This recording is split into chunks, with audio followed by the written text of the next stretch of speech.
Hello, everyone. There's something in the air at the moment. This tends to happen in the work that we do, that something will come up. It's a theme which will get expressed in work that we're doing with different clients in totally different organizations that have nothing to do with one another.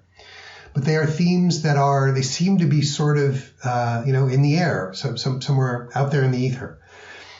And one of the ones that's out there at the moment is, and I've heard this from a number of clients recently, is that people are struggling, and I'm hearing this a lot from senior managers, they're struggling with a fundamental question about the join between how a team is organized and the procedures, the artifacts, the rituals that team engages in or maintains. And then at the same time, those kinds of organizational systems which we use as individuals. So that's when I talk about the join, that's the join I'm talking about. How does the system that I'm using as a member of the team and that I'm sharing with other people, how does that coincide with my own system, right?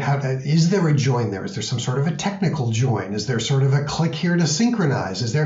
Or is it done more manually? So a couple of things that I've observed and a couple of things maybe for you to think about and try with your own teams. One thing is, it's remarkable to me how many organizations, or just at the team level, how many groups don't really have a good sense of how they're keeping track of who's working on what, who's got the ball. And when I say that, by the way, there are two different forms of that, really. One is who's got the ball in the sense of who's working on a project, who's got an outcome, as we would say in GTD, a desired outcome that they're working on, right? They're working on it as part of the team. The team is interested in making sure that thing happens, okay? So we want to make sure that we as a team track that. So then when I say who's got what, that's one question. The other aspect of who's got what is who's responsible for things on an ongoing basis. And these are the kinds of things that tend to show up in your job description, right? So what are the things that you're responsible for on an ongoing basis? And it could be something, pretty sort of standard and mundane, budgeting, right? Or, if you're a manager, succession planning, right? That could be something else that you're responsible for on an ongoing basis. And those two things, right? Who's got which outcomes and who's got which ongoing areas of responsibility, those things are vanishingly rarely clear in a lot of teams, with the result that there's quite a lot of confusion, okay? When, delegation is not happening in an appropriate way, people are not really clear. If I'm clear who's got responsibility for something on an ongoing basis for a particular area of the work of the team, then it's much less likely that if something new comes into the team, that we waste an awful lot of time having somebody who's not really got that skill set or that accountability focused on it, right? So one, again, those two things, which projects, which outcomes, and also secondly, which areas of accountability. And, in the last several years, many years, one of the things that's been interesting is to watch the growth of tools and rituals that focus on making sure that teams keep track of these things, right? I'm just reminded of in sort of the agile Scrum world, the Kanban boards where the team will regularly have a look at, here are all the things we're working on, who's got which ball, is there a due date involved, is everybody clear, right? That kind of thing is very popular and increasingly popular in a lot of organizations. So that's one question, right? What does it look like in your team? Could you say, and do you think all of the members of your team are clear about which outcomes are we working on, right? Who's got those balls, and also who's responsible for each of those ongoing areas of focus?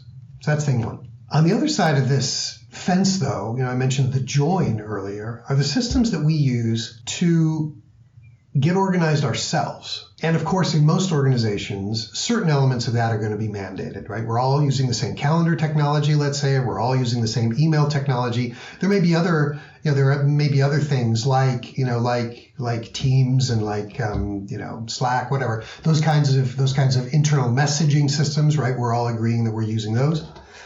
But what's interesting, I think, is how often there's a real confusion about how do those systems, the systems that I as an individual are using, let's imagine I'm keeping track of to put some GTD words around this, I'm keeping track of my next actions, right? So the phone calls I need to make, the things I need to discuss with the boss, right? Those kinds of things. Where am I keeping those? And am I using, again, the tool is probably, or some of the tools are mandated. But one of the things that we found that's been really interesting is that organizations where those things are mandated too much, in other words, people say, okay, you always have to keep your lists in this tool. Now you're getting into an area where my sense is you're sort of treading on people's toes insofar as you're saying, there are certain things that we need to do as a team, and we're going to have a common set of tools for that. Okay, and those are mandated maybe. And you're sort of treading over the line that says, and you know what? Not only that, but we know best about how you as an individual need to get organized day to day. So you need to use this tool in this way to do that. And what we found is that mandating that kind that kind of use of tools, right? You need to keep your reminder lists in this tool, right? You can't use Excel. No. You've got to use, and you can't use Word. No. You've got to use something else, right? Something that we're going to mandate, which is a list manager or a list keeper. And what we found is that can quite often create some real friction, right? Even if people don't express it, maybe straight away.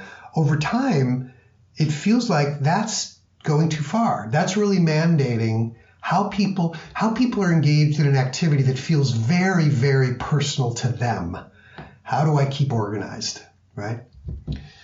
So as you think about this whole topic, I guess my question then when it comes to this side of the equation, to talking about personal choice about organizational tools, just ask yourself the question, let's imagine you're the leader of this team.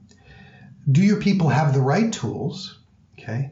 Do they have the freedom to use tools which they're happy to use and that they engage with in a productive way? And then in particular, when it comes to this joint between the personal and the organizational or the team, do we have enough flexibility in here that people don't feel like they're being sort of micromanaged, okay, on the one hand, but at the same time, that people do feel like, hey, as a team member, I'm clear where we are going, I'm clear who's responsible for what, and as I said earlier, who's got responsible for these ongoing things in the team. So I think that's the sweet spot that you're trying to hit. I hope that's helpful. If that was in the air for you, if that's a topic that's something that's been on your mind, please do drop us a note. Feel free to like and subscribe. And if there's anything else that you'd like us to talk about in our podcast series and in our video blog series, please do let us know. We'd be very happy to consider taking requests, as always. Thanks for now. I will look forward to seeing you next time. Bye-bye.